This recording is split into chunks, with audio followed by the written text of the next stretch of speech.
खेले जइबे जी पापा से बरबे तर झूमर खेले। कने गे पानी ला पानी। हाँ जी आ गेला जी। हाँ, काम मिलला काम मिलाओ कि अब तोर गहना बिके के बारी आ गेलो।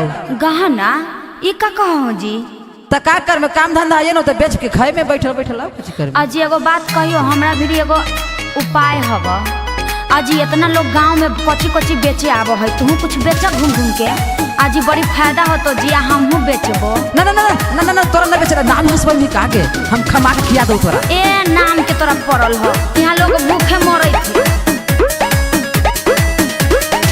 भेगेलै काम धाम सब हम थप गे घरवे में बैठल बैठल करे पर तो जप गे गे मौगी मौगी गे। भेगेलो काम धाम सब हम थप गे घरवे में बैठल बैठल करे पर तो जप गे।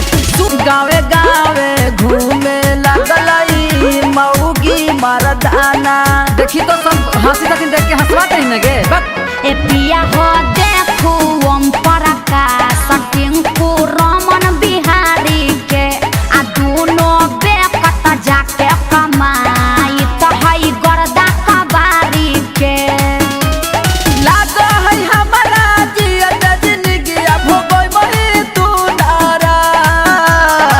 आए सरफ ले लो सरफ। ए पिया बेचा तू सरफ हम बेचै तही बरफ। ए पिया बेचा तू सरफ हम बेचै तही बरफ।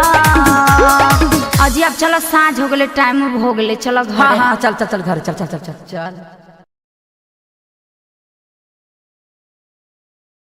बर्फ बर्फ ले लो